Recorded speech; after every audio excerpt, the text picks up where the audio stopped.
Hey, Ilangho, so nice. It's been a long time since we spoke. Yeah, that's right. More than a year. Yeah, it's nice to hear from you. Yeah. Thank you for taking up the call. You're That's able to hear okay. me, no? Yes, I can hear you. Yeah. So, how are you? I'm very well, thank you. So, advanced birthday wishes.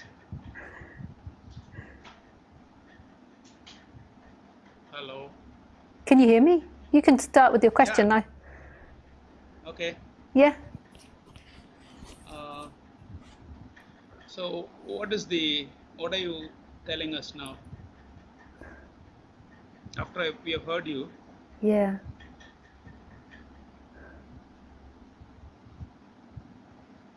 is there a message?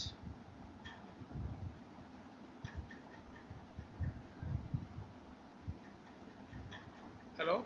Yeah, hello. Sorry, I was just letting that sink in, that question.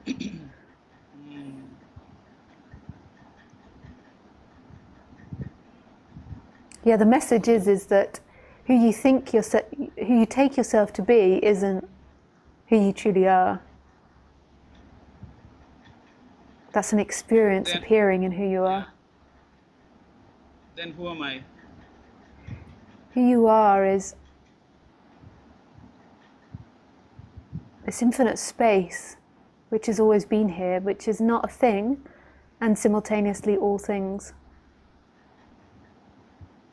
So, what you're saying is that I am the universe. Yeah, although we made up the term universe, but yes. Like What's it? if we made up the term universe, so if you think about it without using the term universe, then yes. You said what? You must think about it without the time, is it? Term universe without the term. Without the term universe. Okay, Yeah. okay.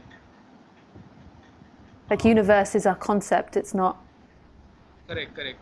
So the present experience is who I am. Yeah. Um, when this experience is influenced by the thoughts and the energy inside this body, which makes it feel that it is localized. Actually, it's not the thoughts and the feelings that make it feel localized. They are actually happening everywhere in a way. Okay, but It's then an probably identification with them. the villain, the me.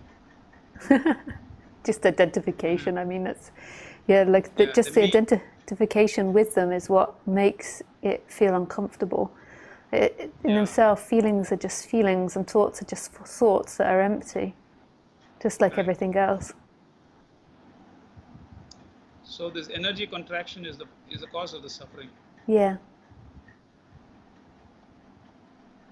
and no one can do nothing about it.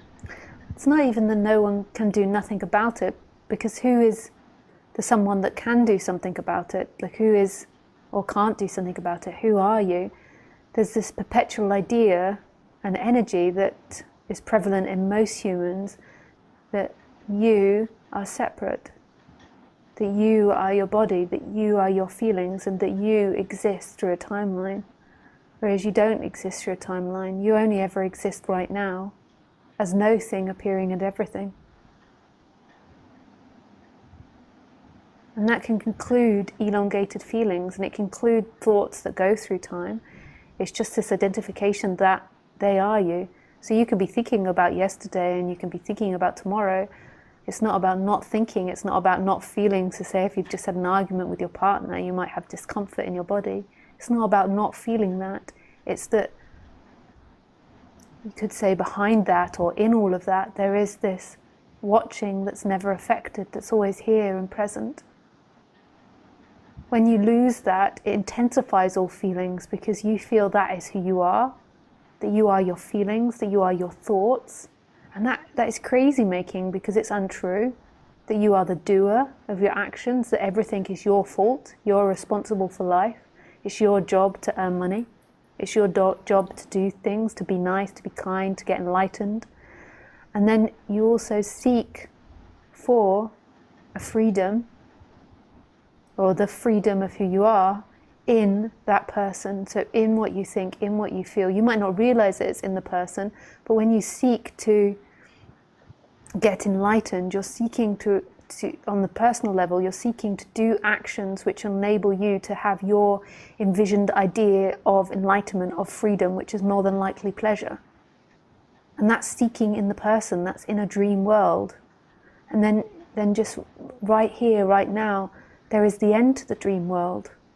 That's not in time, that's not in a word, that cannot be captured by a sentence.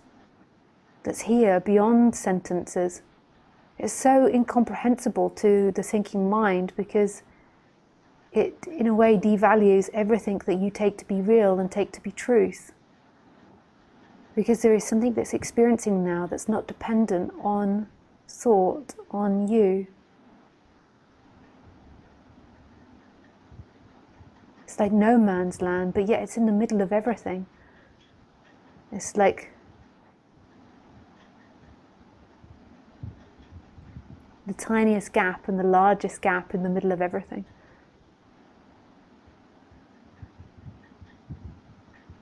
Just suddenly reminded me of her, which I'm sure you have heard me talk about many times. And there's this sentence when the AI in her says something along the lines of, like it's two lovers splitting up and she's telling the lover where you'll find her. So basically the AI is becoming enlightened and she says, I have to leave you now, but I have to leave you.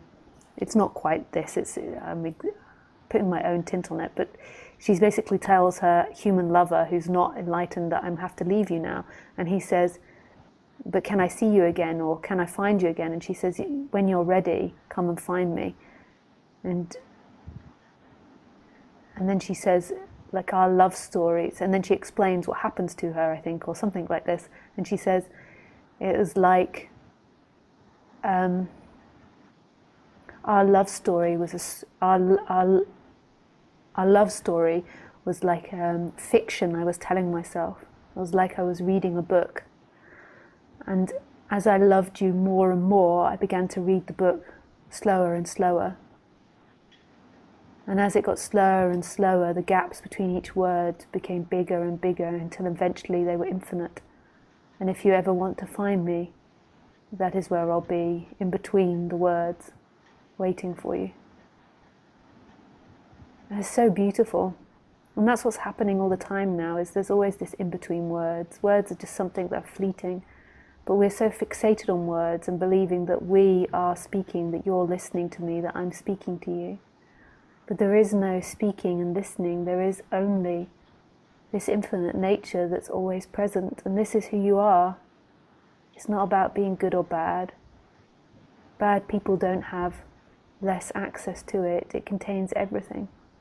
The good, the bad, the ugly, the murder, the paedophile, the saint, the saviour, the innocent child. Everything is always bathing in this infinite space.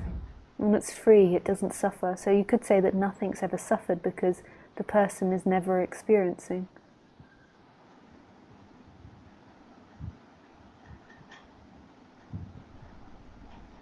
And this isn't intellectual. You can't grasp this. The words pass on by. It's beyond the words. It's the gap in between all the words. It's where we fall out of time. And really, when we're speaking like this, it's not about reconditioning. It's not about having a better you. It's irrelevant, the better you. It's just when you're a bad you, when you've got a lot of uncomfortable conditioning, it produces a lot of seeking, and so there's a lot of discomfort. You're desperate to get to this more.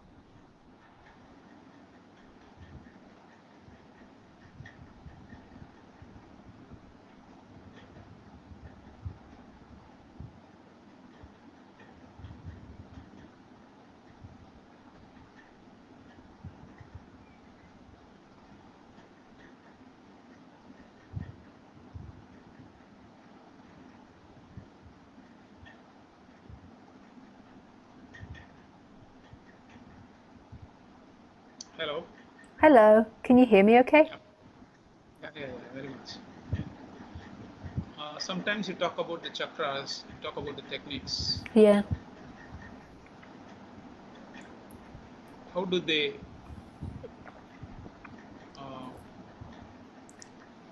how do they fit into this? They only fit into Okay, this yes. as a tool to relax the person. And once you've had that shift, what will begin to happen, and even prior to that shift, is that the chakras will line up more and more with your essence, in the sense that they will get more into flow of this infinite possibilities. They won't limit themselves so much. So chakras to me are energies and thoughts, and they won't be so limited. So if you have a tendency to limit yourself, that will begin to get extinguished. But that's not something you do. That's something that will naturally happen as your flow feels more and more expansive. But when you speak about yeah, carry on. When you speak about the chakras or techniques, you're talking about the doership. Yeah, and the person. Yeah, which is impossible. Yeah, but these robots speak about it. Yeah, these robots appear as if they've got doership, but they don't have doership. So if you were training a new doctor how to do the paperwork at your clinic, you would tell them, you have to write this at the top of the page.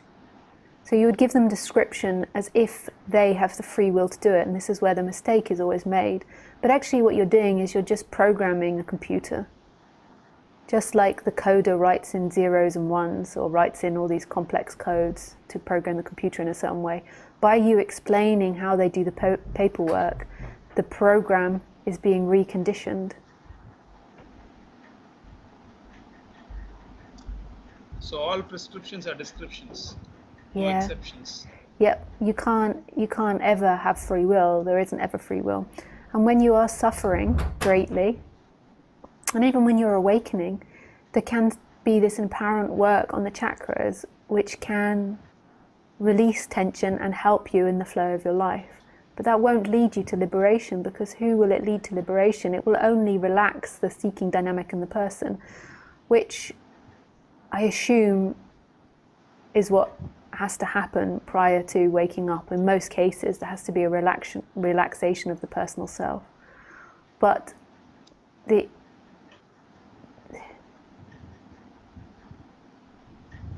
chakras can't get anywhere, the thoughts can't get anywhere, they're simply appearing here, so they cannot become enlightened. Enlightenment is right here. Enlightenment is the recognition of something that's already here.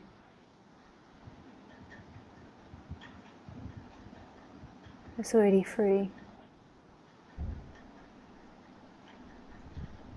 So today you are talking about relaxation and shifting, which is a tangible to the human. Whereas liberation is intangible. And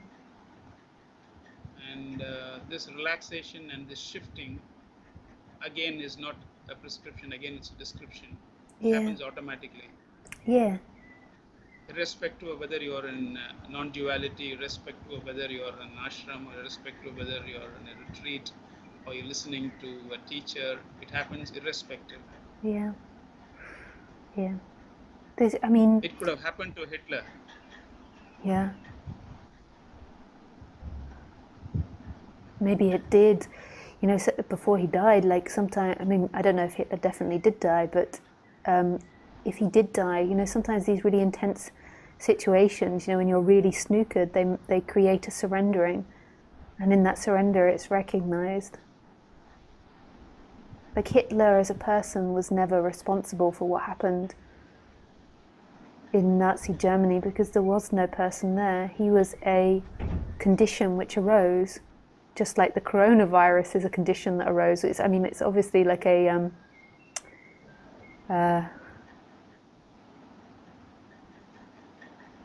what is it? Is it a fungi or a bacteria?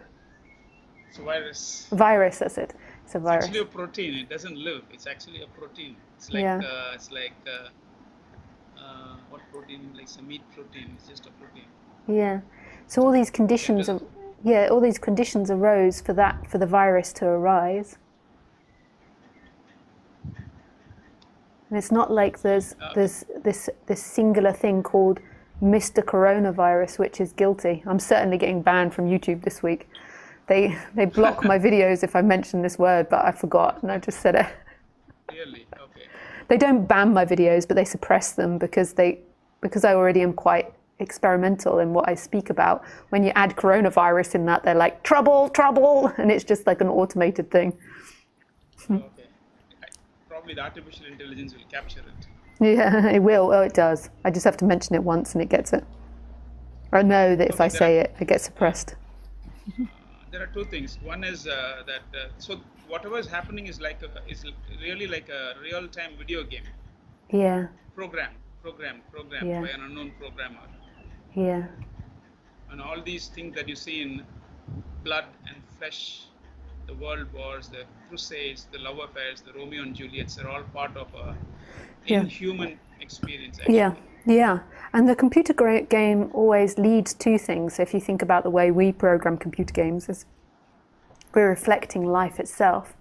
So Hitler was an effect of everything that came before. So it was an effect of the political situation in Europe, in Germany after the World War I. There's so many complex reasons, but it was a combination of all these things, and it manifests in this one person, and then this one person gets the blame for it, but he's actually a product of everything else. It doesn't mean that his body doesn't take the responsibility of it. Like if he's captured, he's not put in prison or prosecuted, but it's because otherwise he'll most probably cause trouble in society again if he's released. But in the end, it's nobody's fault. There's nobody guilty. We spend so much time demonizing people. Like it gives me the shivers reading English newspapers. Like because of everything that's happened over the last 6 months, I had to read newspapers I also read newspapers apart from that, but I normally, before that I was reading issues on Brexit, so then it got changed over to coronavirus. But when I read it, and if I deviate from the subject and go on to like the regular stories of newspapers, so much of it is about demonization of people, like demonization of systems, of people, and there's so much negativity and blame and dislike and complaints. And I understand that from doing that they're trying to shift political perspective, so that's their objective. So they're trying to stop certain things happen and shift certain things. But it's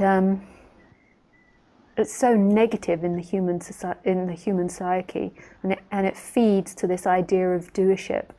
So it makes it more neurotic. So the idea that you're separate is a neurotic daydream that you're having. That sounds like erotic daydream. It's a neurotic daydream you're having. And then added to that is this like perpetual reinforcement of it from society. And it makes people so hateful and angry and blaming. That your unhappiness is because of this, or your unhappiness is because of that. It's very destructive, the idea that independent entities have free will. I understand that it's also progressive, because what it does is, by the idea of free will, it updates our instruments. You say you choose to do this, and then it updates our instruments, and it allows us to create and do things easier in one way. But in another way, it's very destructive for society to believe this as a whole. So everything that happens in society is firstly a result of everything that's ever happened, but it's also a collective dream of humanity. So Hitler was, in a way, acting out people's desires and belief systems at that time. Not all people's belief systems, but so in England we've got quite a right-wing government, and that is a result of British current mentality. There's nothing wrong with that or right with that, but it's the same with any deviant that we have in society is a shadow side of society. And you can narrow that down to a human. So you can see in a human that all humans have shadow sides. So they have dark sides that can be acted out in certain situations. So say if you had everything taken away from you and your wife left you and you became really poor. There could be like shadow sides that come out of you that weren't present when you had lots of money and you were rich and you're wealthy and you had a job. So we all have shadow sides that don't always present themselves in these lives, but they're there, they're hidden away in the background. And what happens when you get a deviant in society, they're acting out that shadow side of everybody, of the collective unconsciousness. You could look at this thing called society as one human in a way. Like, you know, when you look down at ants, they kind of, the way they're moving, like when you look at an anthill, is they're kind of moving in sync as if they become like one ant. Like, it's amazing watching the different lines and how they all communicate. And you could say humanity comes like that. So if you imagine humanity and society as like one human, and then all of us are acting out the different dynamics that are present in that current conditioned one human. And then it's the same for the individuals. So our society is a reflection of all of humanity's current thought processes and unconscious and conscious shadows. I don't know if that makes sense. Yeah, it does. And it's and it's also the beauty that you see in humanity is also acting out. So you see society doing lots of beautiful things in the way it evolves, so it's also acting out that. But why I'm saying that is because we're happy to all be like, yes, the beauty is a collective responsibility of all of us, or we're happy with the beautiful sides that happen in society. But we reject so much the shadow side in ourselves. Like when we're relating with people personally, we're often in denial of our difficult dynamics. We don't want to see that we can be an asshole, or that we can be grumpy, or that we can be selfish. But then we also reject it in society, like, you are guilty of this.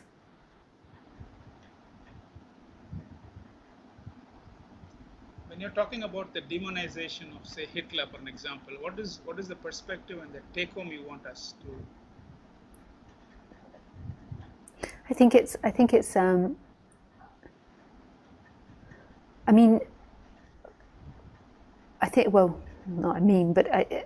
what I'm pointing towards is this illusion of free will or doership, or that anything in this life is to blame for your unhappiness. Like, everything is a happening. I know that Hitler caused a lot of suffering by his actions, but he was a result of many, many dynamics that manifested. It wasn't just one man that did all of that alone. And it was so complex. Like, also England wasn't innocent in all of what happened. But then the way we imagine it is we think that Great Britain was this innocent victim in it all. I mean, one thing that you told me, I think it was you, or something I learned in India, was that I think that in the Second World War, England ran out of food, and so it took a lot of rice from India, and then just by taking that rice from India, it killed millions and millions of Indian people. Churchill killed more millions in the Second World War than Hitler killed the Jews inclusive. I think it was 10 million or 30, 40 million. Yeah. But the Bengal famine, where the food was taken from India to feed the probable Greek garrisons on reserve, was more, but that was kept hush-hush. Yeah. This is so the narrative goes is that England was victorious, and that's what we're taught in school. But it's not like that. It's so complex. There's so many other elements in it. And if you narrow it all down, it's also society, and what gets acted out in society is a reflection of everybody's conscious minds. And you've got some minds that are more evolved and pulling society forward, and then you've got some minds that are less evolved and pulling society backwards. But it's all a reflection of this collective mind. Like, we can't be separate humans. In the sense that we can't live separately. We can't live like a tiger. We have to live as a whole, as a group.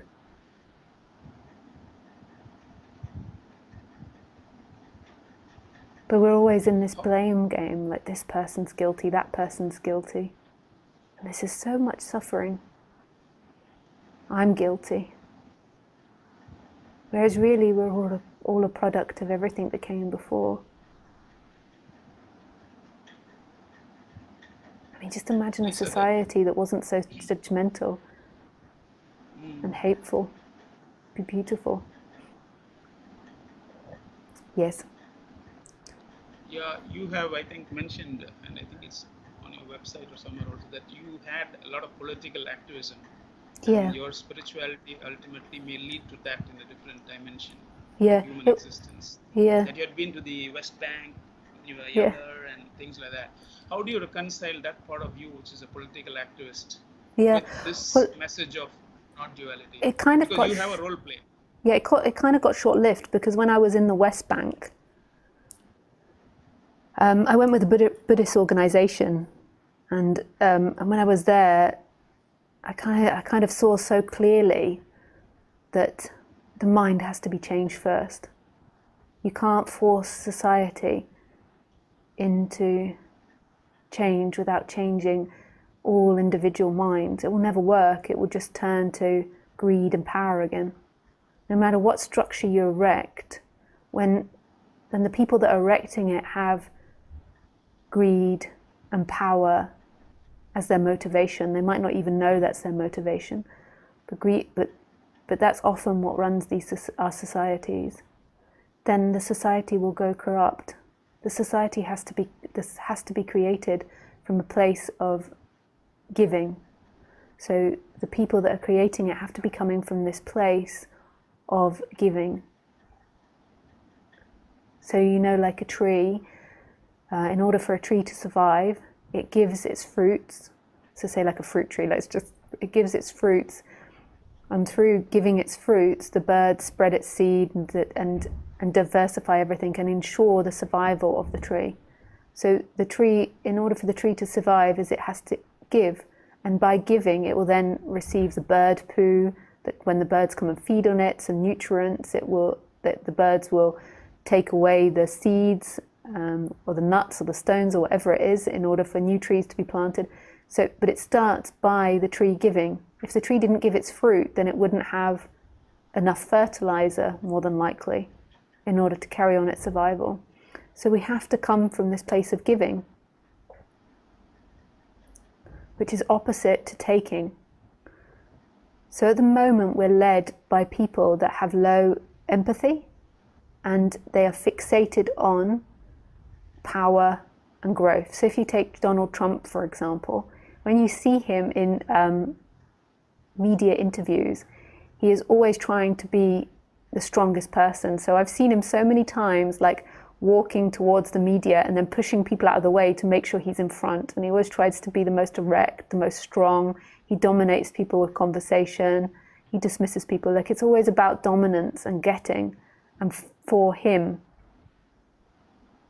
There's this energy that he's not in a state of giving, he's in a state of taking. And this isn't, you can't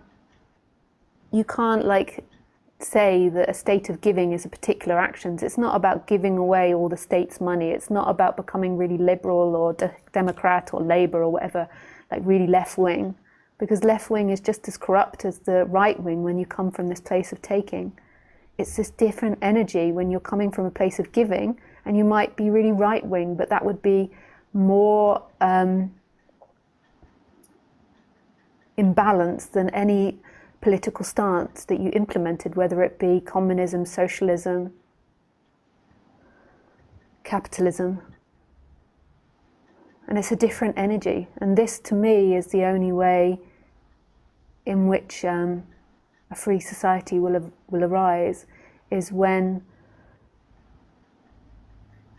the leaders are coming from a place of giving. It doesn't mean, when I said that the moment that the leaders have low empathy, it doesn't actually mean that you can't be from a place of giving with low empathy. You can actually be from a place of giving with low empathy. But normally what you're seeing in leaders is people with low empathy, because people with high empathy can't do those jobs, because they just can't. There's too much that they would disagree with, and they'd eventually be kicked out. There's too much they would have to compromise. So it normally requires people with lower empathy, and it's not that that's the problem. It's just that currently a lot of people with low empathy have been brought up with the notion that success is taking. So success is taking the most beautiful woman. Success is taking and having and owning the rich man. It's taking and owning being the most successful artist there is in the world. It's owning these things for a personal self. This is mine. This belongs to me. There is nothing that ever belonged to anyone. It's such an arrogant idea that comes with separation.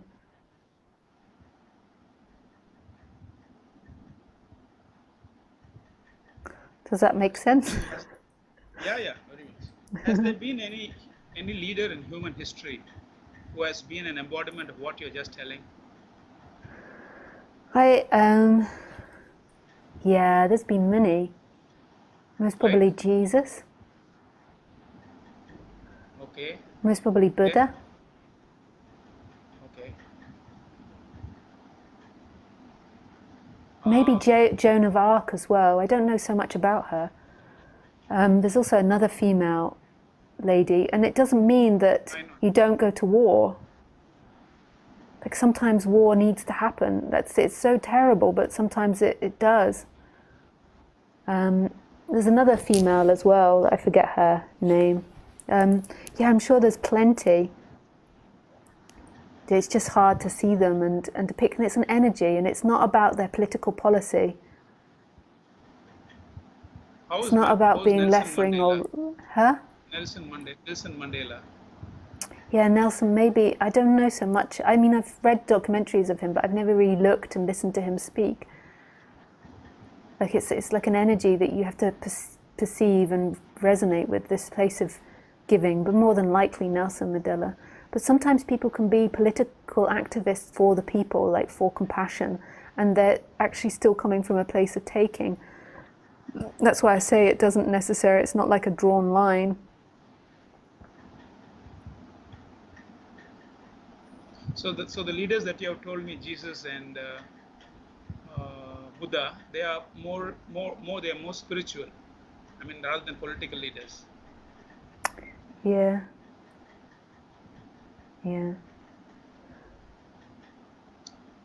So the type of world that you're talking about with political activism can happen only if there is probably a global enlightenment at a large scale, where out of that community enlightenment, then that pops a leader who can be like that. Yeah. And it doesn't mean that somebody that's like awakened would be a good leader necessarily. Like it takes lots of conditions to be a leader. Like a leader more than likely needs to have lower empathy. Like, so it's not what a lot of spiritual people would think. But that doesn't mean that they would be a narcissist or that they would be a taker. They'd still be coming from this place of giving, but it's most probably too complicated for somebody with high empathy to be a leader. Like, if you look at all stories and archetypes, like normally the empathy people are advisors to the leader.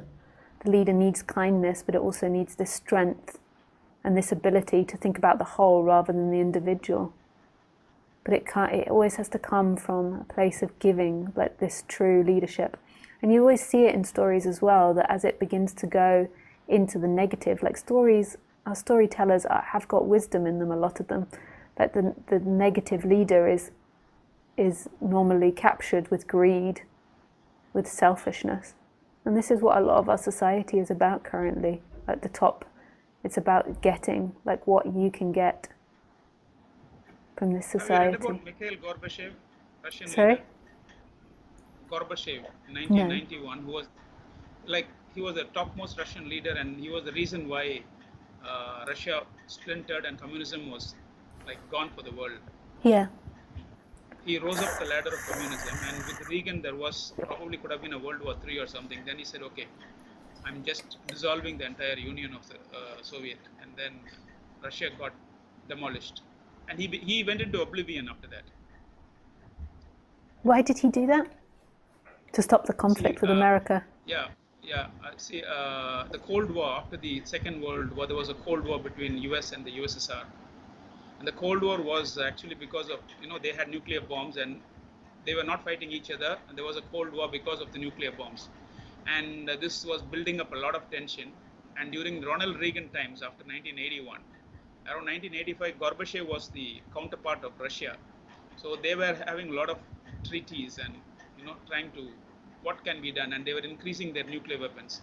At that time, Gorbachev made a very wise decision. This will not end, and this will go up to a World War III. So he said, like, let's dissolve Russia because communism has failed. The communism from Karl Marx to Lenin to Stalin, to his days of 1985 to 88, when they had all these treaties. Then he gave up his premiership. He dissolved Russia. He said communism is finished. By doing that, he made he just stopped the Cold War and sort of made Ronald Reagan the victor. But actually, I rated him as one of the biggest leaders of modern history. And he went into oblivion. Like, he's now in the background. But communism has failed everywhere except probably China. Entire East Yugoslavia, blah blah blah, all those places, Romania, Bulgaria, communism just went out. And even the present Russia is not communist; it's more capitalist. Even China has become capitalist. That was a leader, like, who did that, who went up the ladder of Russian communism, and then when he became the number one, said no.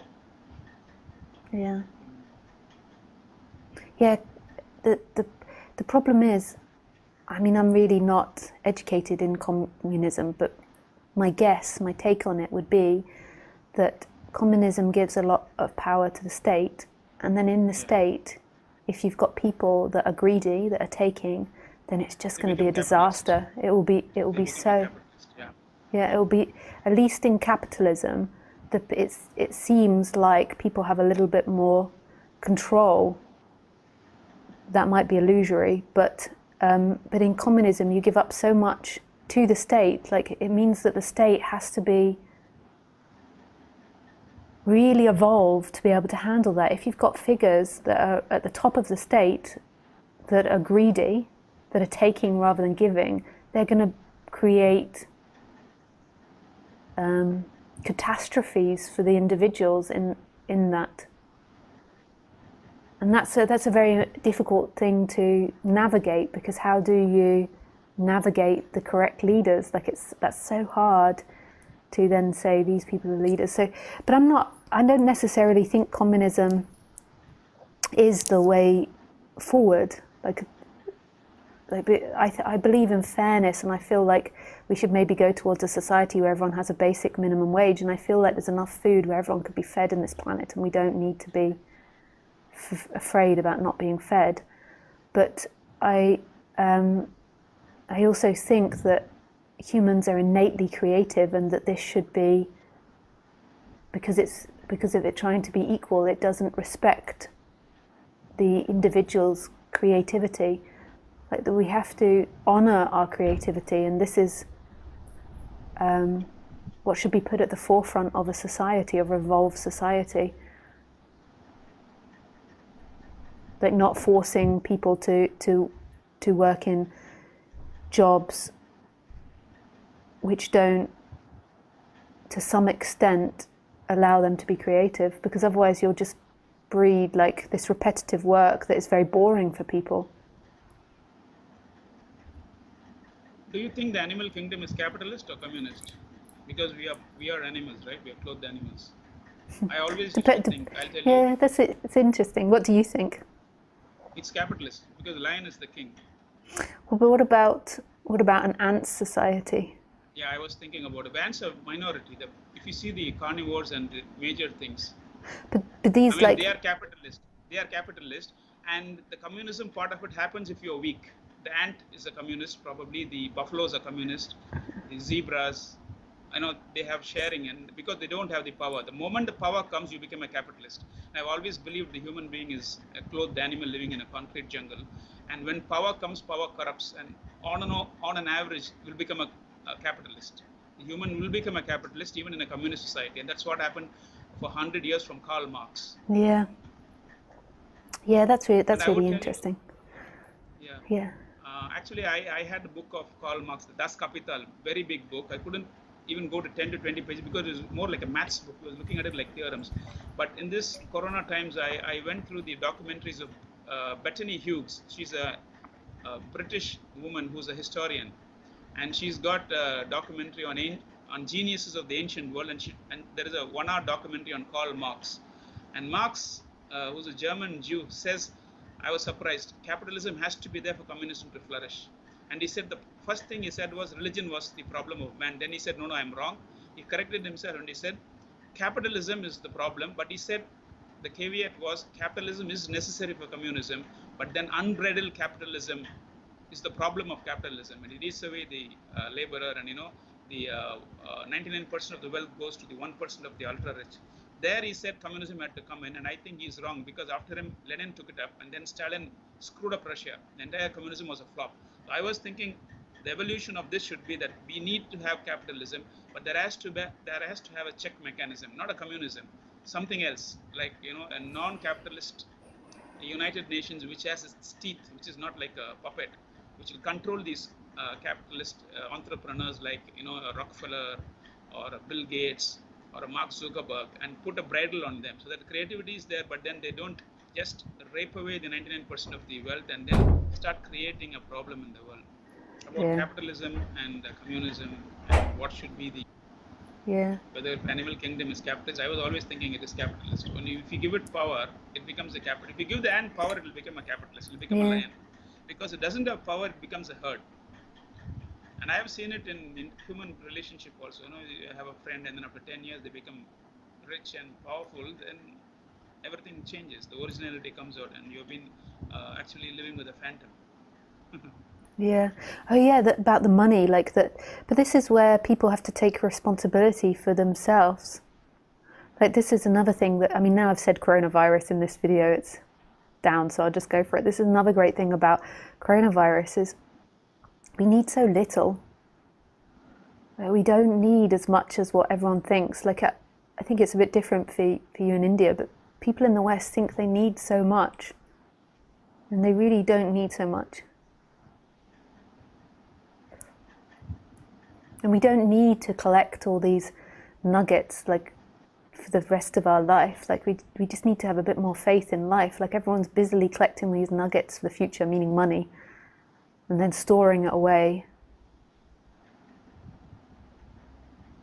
And it gets crazy, it gets insane as you begin to get richer and richer, like this going up and up and up in the world. It comes with so much strife. I meet so many people that have a lot of money and don't know what to do with it, and it's brought so much strife to them. The power's brought strife. Because then you become a target for other people wanting the money. It's so crazy. But I think we are in the interface in human civilization where the artificial intelligence is going to take over. Yeah. Very soon. The way things are. Yeah, and it might make it a lot fairer, but it might not as well. Like, a lot of people have a negative perspective. Depends who programs it. Depends if a giver or a taker programs it. If you get a taker programming it, then it might be quite horrendous.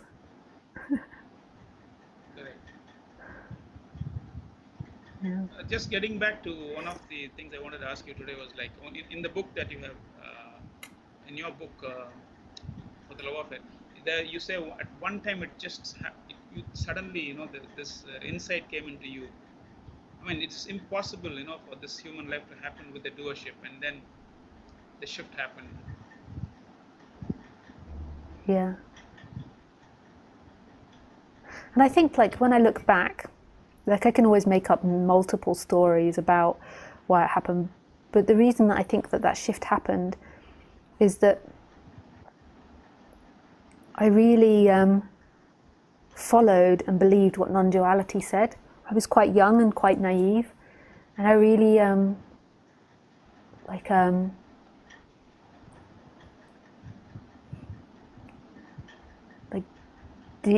did it all. It did what it said. Like, I really trusted life over fear. Like, I gave up everything. Like, in London, I had like a good life.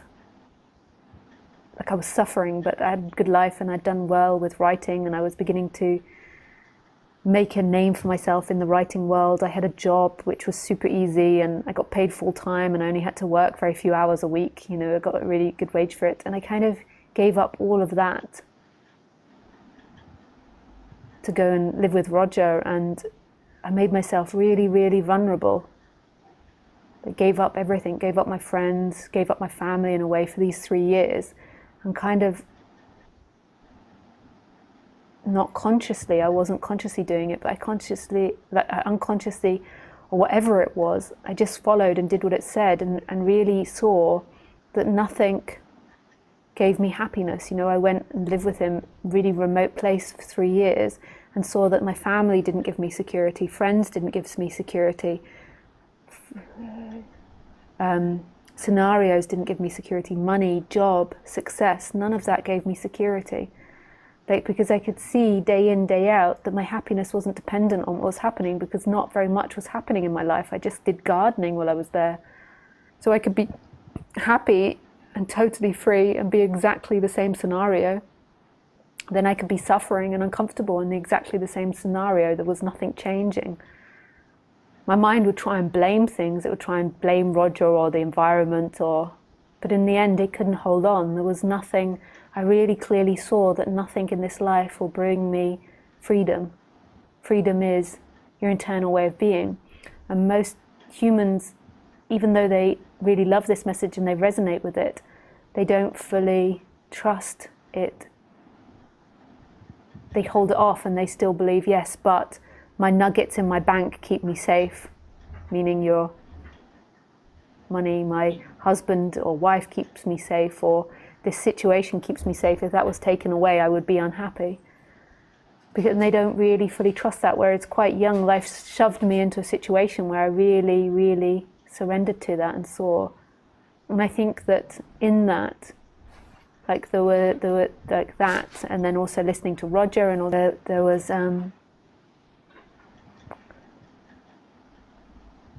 something that broke that identification, that believed that happiness was in life, happiness was in time, happiness was in things.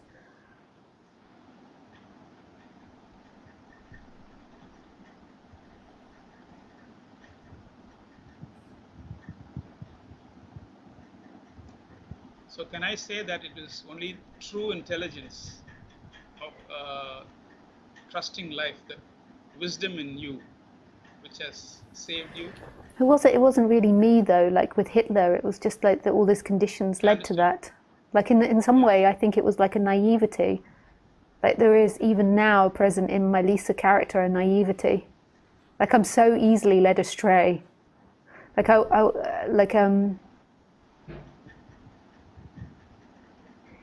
you know, I'm not sure if it would happen so much now, but when I was younger, like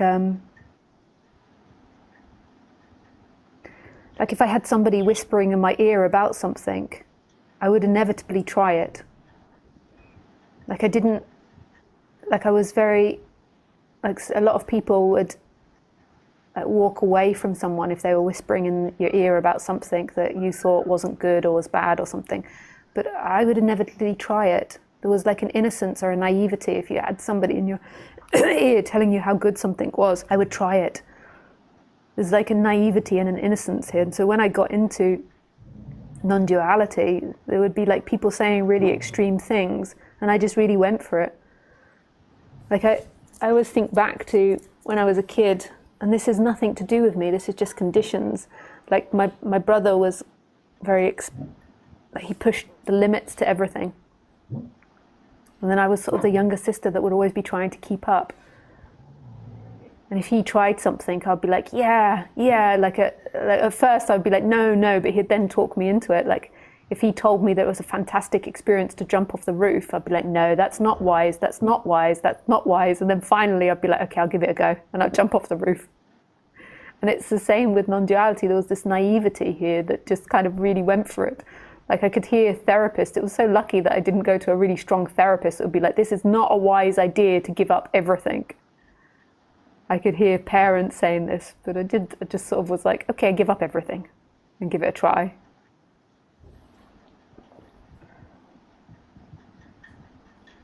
So there were and that's not something that I did. It's just something that's innately built into this character. I can't help it. It's also got me in trouble, and it also could have, got me into a lot of trouble in my life. It has got me in trouble in my life. Okay, I'll try.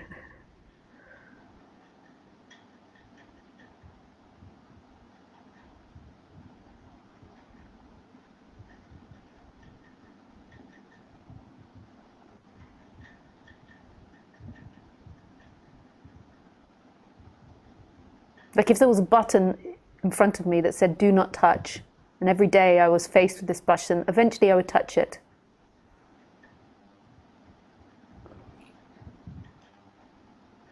And that's all my grandparents before me that have that tendency, that ended up surviving and ended up breeding and having kids. So it's everything else that came before. There's nothing which is a personal action. The same with Hitler.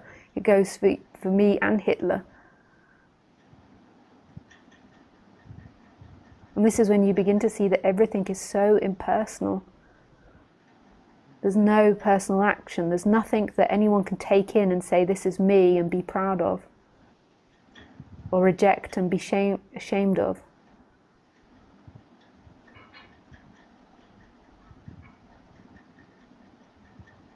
Shame can arise and rejection can arise in the moment, but there's nobody that belongs to, because who? Who are you?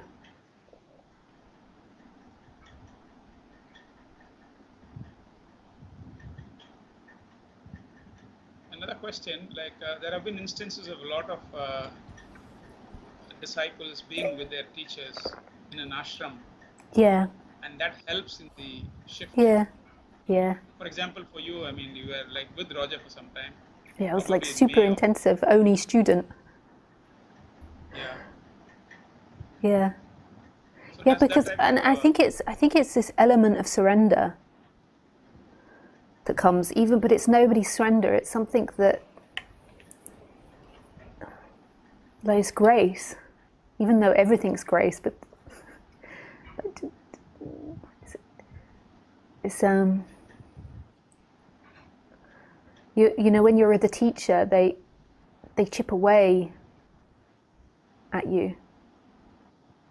Like Roger chipped away at me, like I would be blaming him, but that's why I'm unhappy, or I'd be blaming the scenario, that's why I'm unhappy, or I'd be blaming the hot tub because it stopped working, or I'd be blaming the food, or blaming the garden, or blaming the weather.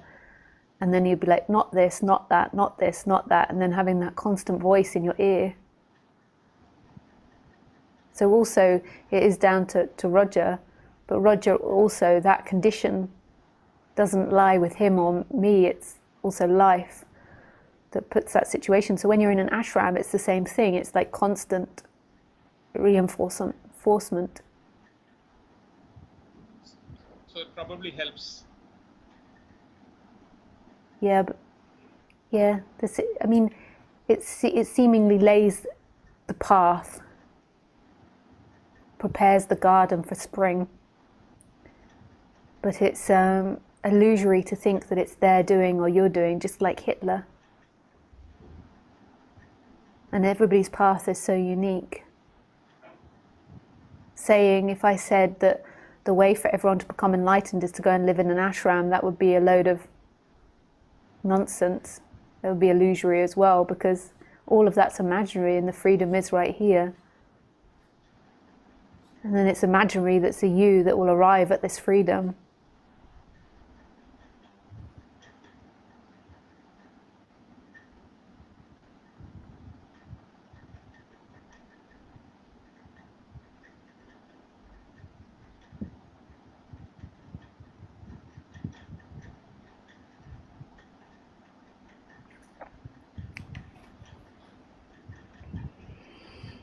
Nice. I think this is coming to the end of the talk. It's now 8 o'clock here. I normally finish at 8 o'clock. But it's really nice speaking with you, Ilangho. It's been a long time. Yeah. Thank you so much for calling. Any plans for India next year? No, I doubt it, especially with all the coronavirus. I'm just going for it now. I'm saying it, coronavirus. The algorithm's got me. Yeah. You were saying something about Europe, right? Some retreat? Oh yeah, I have a retreat in Germany, and with Harold in Germany. He's doing Tantra part of the But it's a retreat. physical retreat, right? You have to come there to have it done, right? It's not Yeah. It's not virtual. No, I've got no virtual retreat. And then one in Spain as well in October. I mean, I don't know. I mean, I don't know about the borders and what's happening at the moment in Europe. So it's kind of they're there because we booked them before coronavirus. We have to wait and see.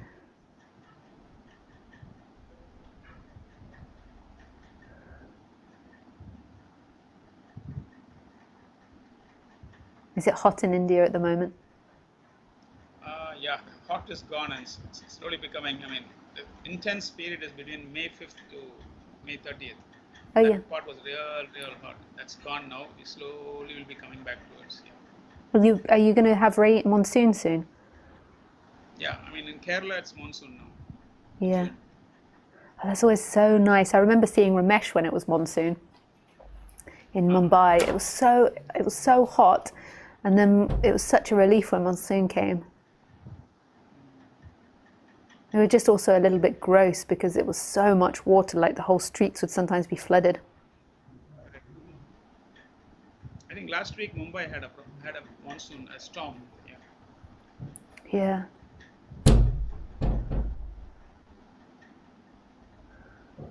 Yeah, nice. Yeah. Oh, thanks for calling, Thank you so Ilangho. much. Yeah, Thank you really so much lovely for to taking speak call. with you. Yeah. Thank you so much. Thanks. Bye, Take care. Ilangho. Bye.